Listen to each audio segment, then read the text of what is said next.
En Charente-Maritime, à Saint-Palais-sur-Mer, c'est le jour J. Impeccable. Ces artisans viennent achever l'installation d'un chauffage révolutionnaire. Bonjour, comment allez-vous? Chez Jean-Marie, 60 ans. Bon, ben voilà, même pour finir le chantier aujourd'hui. Donc là, il nous reste la fin de la pose des panneaux. Ok, bah nickel. Voilà, impeccable. Ce retraité voudrait faire des économies de chauffage dans sa maison. Et pour cela, il compte sur ces panneaux solaires que les techniciens vont installer sur son toit. Ces dernières années, se chauffer est devenu trop cher pour Jean-Marie. La faute à ses radiateurs électriques, trop gourmands. Quand on arrive dans la maison, il fait 10, 12 degrés. Et en fait, il faut, on veut chauffer assez rapidement à 18 ou 20. Et du coup, on met les radiateurs un peu à fond. Ça consomme quand même énormément. Et puis, j'ai vu mes factures d'électricité qui commencent à peser lourd, quoi. Voilà. Donc, sur une année, et le total facture TTC, 1453,94. Ça fait plus de 100 € par mois, quand même. Hein. Tu le tiens, je passe là. Au même moment, sur son toit, T'as quoi ce qui va te gêner là-bas? les deux techniciens sont en pleine installation. Les panneaux solaires vont produire de la chaleur qui sera transmise dans la maison à travers leur socle en plastique. De l'air chauffé par les panneaux, c'est le principe totalement nouveau de l'aérovoltaïque. En plus de produire de l'électricité, ils produisent de la chaleur. Donc cette chaleur est récupérée via ce trou qu'il y a sur cette plaque. Tous ces trous vont sur une box qui aspire justement tout l'air chaud sur les panneaux et va le rejeter dans la maison. Après 4 jours de travail à 6 mètres de hauteur, les 16 panneaux sont enfin posés. D'après le fabricant, ils seront efficaces même par temps gris, car ils sont sensibles aux UV qui traversent les nuages. Ah ben voilà, faut que ça passe. Les techniciens ont déjà installé l'autre partie du système, dans les combles de la maison.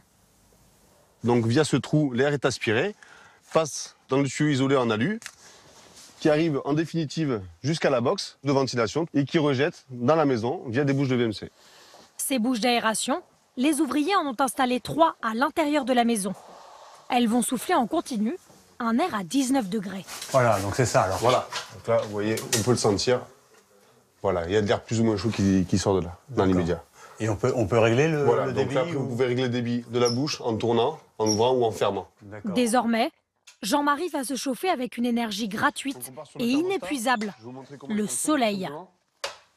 Ces radiateurs électriques, il pourra continuer de les utiliser en cas de grand froid, en complément des bouches d'aération. La grande différence, c'est qu'ils ne lui coûteront plus rien, car ils seront alimentés par les panneaux solaires. Aujourd'hui, avec l'électricité et le gaz à un prix toujours plus élevé, de nombreuses entreprises rivalisent d'idées pour se chauffer moins cher.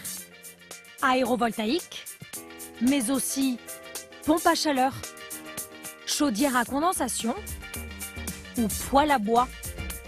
Que valent ces nouvelles techniques de chauffage écolo? Et devons-nous croire les promesses d'économie des fabricants? En Charente-Maritime, c'est Laurent Chalet, chef d'entreprise, qui a vendu le chauffage à l'aérovoltaïque à Jean-Marie. Bonjour Monsieur Touré. Bonjour Monsieur Chalet, vous allez bien? Très bien et vous? Pour le convaincre, il lui a préparé des simulations pour les années qui viennent. Les 16 panneaux solaires sur son toit devraient permettre à son client de ne plus verser un seul centime à EDF. Donc si je ne me suis pas trompé, c'est votre étude. Première année, vous avez un total de 1445 €. D'accord. Qui est peu ou prou ma facture actuelle d'électricité. Une affaire alléchante, mais avec une contrepartie, un très gros investissement de départ. Donc ça, c'était le devis initial. Ouais. Okay. Donc tout le matériel. Là, vous avez le total hors taxe avec les différents taux de TVA en vigueur. 28 000 €, moins 2 400 € que Jean-Marie va déduire de ses impôts cette année. Une aide de l'État pour inciter les Français à adopter des modes de chauffage écolo. Avec les années, hein, je viens maintenant. Coût réel pour le retraité, il n'y a plus qu'à voir ce que ça donne en fait. 25 600 €. Il faudra donc 15 ans pour rentabiliser l'investissement, Le recul nous permet à condition que les projections de Laurent Chalet soient justes. Vous appelez nos services, notre accueil. Ok.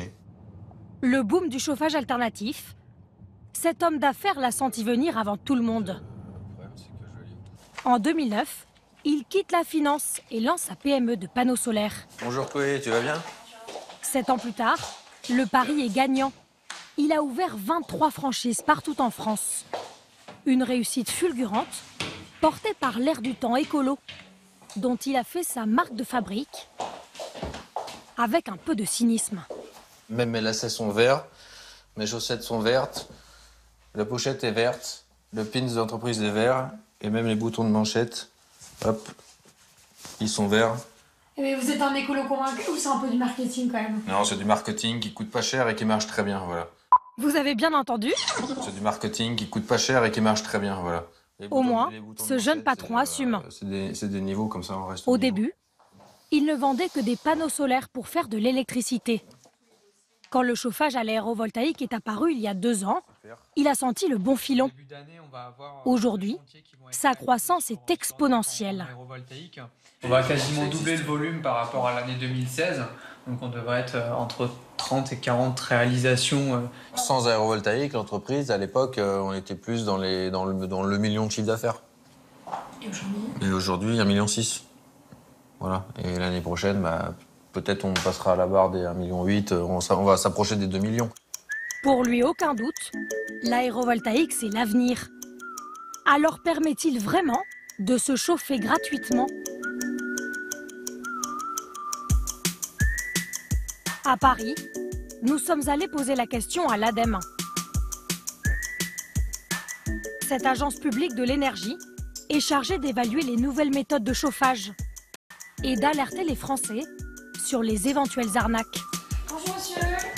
Cet hiver, l'aérovoltaïque se vend très bien, mais ce spécialiste préfère rester prudent sur les promesses des installateurs.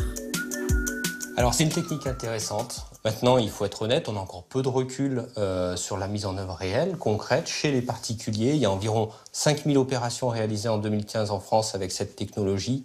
Il est un petit peu tôt pour dire si les économies d'énergie sont réellement au rendez-vous. L'ADEME conseille donc d'attendre encore un peu avant de s'équiper en chauffage aérovoltaïque. D'ici là, pour faire baisser votre facture grâce aux énergies renouvelables, il y a plus simple et moins onéreux, le poêle à bois. Des millions de Français l'ont déjà adopté et le dernier chic, c'est le poêle à granulés ou à pelés. Alors, est-ce vraiment un bon investissement? Dans les Ardennes, l'un des départements les plus froids de France, il a beaucoup de succès. Plusieurs fois dans l'hiver, Marie-France va chercher le combustible qui lui permet de se chauffer toute la saison. Si, c'est bon, c'est ouvert. Bonjour. Bonjour, bonjour. On vient chercher les sacs de pellets qui manquaient. Pas de souci. Ok, il y en avait une quinzaine. Une quinzaine. Ok. Les pellets, Tout ça. ce sont ces petits morceaux de bois compressés, issus de forêts renouvelables. Après, Ils se consument très lentement et sont donc bien plus économiques que des bûches, mais aussi bien plus pratiques. c'est pas trop encombrant, c'est pas trop lourd. Enfin, c'est facile de venir les rechercher. Puis ça ne vous fait pas un gros coup, une grosse dépense d'un seul coup. Comme quand vous faites rentrer 1000 litres de fioul ou... Là, il faut payer tout de suite. Pour ces 15 sacs, Marie-France doit débourser 67,50 €. De quoi se chauffer pendant 2 semaines. Ma petite dame. Merci bien. De retour chez elle, c'est dans son garage que Marie-France stocke ses granulés. Au total, elle a déjà mis de côté 2 tonnes pour tout l'hiver. À l'étage, le poêle installé dans le salon suffit à chauffer les 80 mètres carrés de la maison. Alors là, ça part dans le réservoir et après, vous avez la vis sans fond et les pellets vont tomber là par le petit trou que vous voyez devant. Pour acheter son poêle, Marie-France a dû casser sa tirelire. Il lui a fallu débourser 3 700 €, malgré le crédit d'impôt de 30 %. Un investissement qu'elle espère amortir rapidement, grâce aux granulés qui lui permettent de faire des économies. Allez, on va dire 2 tonnes de pellets, 300 à peu près euros la tonne, ça nous fait 600 € de chauffage à l'année. Quand on voit les factures de fioul, hein, donc en 2014, on a eu 2 factures de fioul. Ça fait 1400. Et sachant qu'avec ce fioul, on mettait 10 stères de bois à 40 € le stère, donc 400 €. 1800 € de fioul et de bois il y a 2 ans, contre seulement 600 € aujourd'hui, soit 1200 € d'économie chaque année. En 3 ans, son poêle sera donc rentabilisé. En France, le succès du poêle est d'abord celui d'une marque et d'un homme. Jean-Pierre Dupire, PDG d'Invicta, a toujours des poils plein la tête. Il y a 11 ans, l'ex-PDG d'Invicta a joué de son look original pour déringardiser la marque, qui voit alors ses ventes exploser. Un biker? C'est l'homme au poil. Radivin, créateur de poils. À l'origine, ce n'était pourtant pas gagné d'avance pour le poêle à bois. Là, c'est en quelque sorte notre grenier. Au siège, le responsable R&D de la marque a conservé les modèles préhistoriques de nos ancêtres, encombrants, polluants, poussiéreux. Donc ça, c'est un appareil tel qu'il était fabriqué dans les fonderies à la toute fin du XVIIIe siècle, qui présentait quand même un certain nombre d'inconvénients, notamment des chambres de combustion toutes petites, pas de possibilité de réglage. C'est une simple boîte dans laquelle on met le combustible, avec beaucoup d'imbrûlés, beaucoup de suie, beaucoup de poussière, beaucoup de monoxyde de carbone. Au début des années 2000, l'entreprise a donc décidé de changer l'image vieillotte du poêle pour le faire rentrer dans nos salons. Fini le poêle de mamie, elle propose aujourd'hui des modèles entre 300 et 4000 €, avec un argument de vente, l'esthétique. Pour cela, elle a recruté ce designer, chargé de leur donner un coup de jeune, grâce à son coup de crayon. Cet après-midi, Bernard Dequet conçoit un poêle en forme de statue de l'île de Pâques. À l'entendre, une œuvre d'art. C'est pas du tout de l'électroménager, ça n'a rien à voir. C'est vraiment une fonction qui a une symbolique très très forte. Le poêle a cette particularité d'être, si on retourne un petit peu dans l'histoire du feu, d'être le centre de la maison. Et c'est un élément essentiel pour la vie, quoi. Salut Bernard. Une fois le poêle dessiné, Bien. On se voit pour les nouveautés. le bureau d'études se réunit pour déterminer la faisabilité du projet. On a fait donc ça, c'est le premier qu'on a fait. Et l'idée du plugin, c'est bien sûr de pouvoir... Tous les ans, les corps de la chauffe. marque française Et lance Bernard. entre 5 et 10 nouveaux modèles. Ceci, voilà. Il faut créer l'envie, et ça passe par la créativité et par la nouveauté. En 10 ans, l'entreprise est devenue leader du marché, avec 60 000 poêles vendus chaque année, tous made in France. Exceptionnellement, elle a accepté de nous ouvrir les portes de sa fonderie dans les Ardennes au savoir-faire centenaire. Vous coulez combien de tonnes aujourd'hui à peu près? Je pense qu'on va arriver à 90 tonnes. 90 tonnes. Ok. C'est ici que tout commence, c'est la source. La source, c'est cette fonte en fusion à plus de 1400 degrés. Un métal utilisé depuis toujours pour construire les poêles, car il résiste aux fortes températures.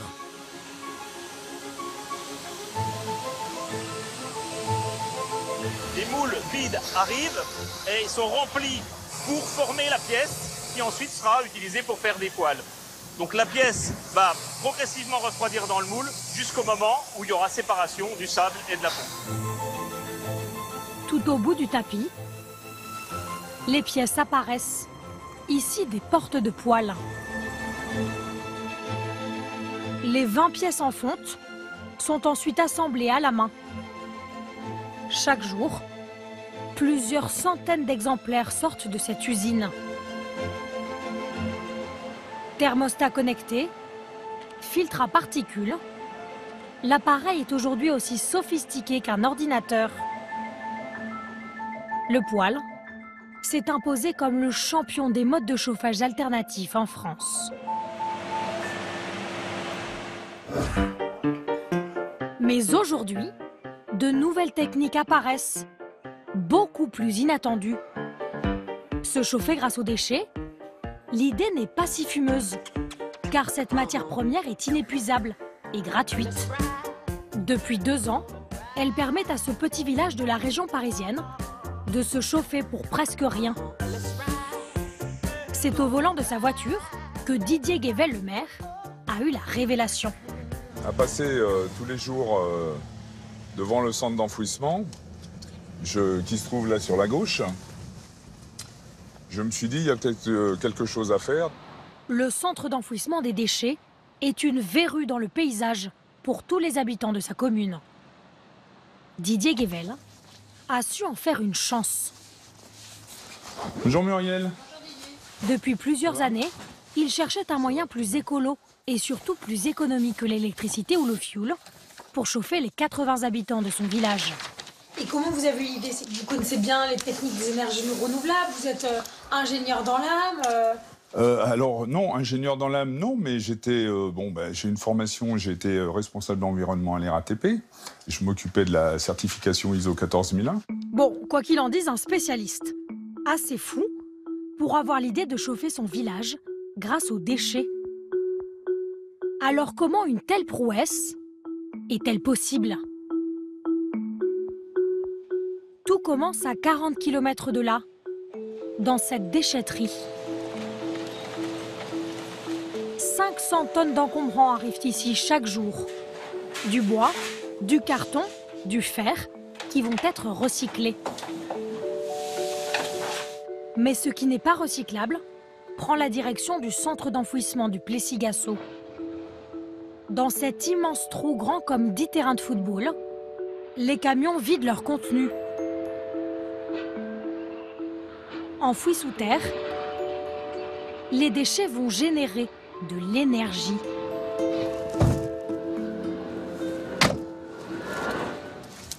Nous recouvrons la zone de stockage de déchets d'une fine couche de terre. Ensuite, en l'absence d'oxygène, la matière organique se décompose et le biogaz se forme. Le biogaz est acheminé par ces grands tuyaux vers cette centrale électrique. Dans ce bâtiment, il fait alors tourner de gigantesques moteurs, générant ainsi de l'électricité comme une centrale nucléaire. En tournant, ces moteurs montent alors à très haute température. C'est là que commence la production de chauffage pour les habitants du village. Il est indispensable de refroidir les moteurs. Pour cela, un réseau de tuyaux d'eau permet de collecter la chaleur excédentaire sur les moteurs et de l'évacuer à l'extérieur pour les besoins de la ville de Plessis-Gassot. L'eau devient ainsi très chaude, plus de 90 degrés. Elle est récupérée et envoyée dans des tuyaux vers le Plessis-Gassot, à 2800 mètres de là.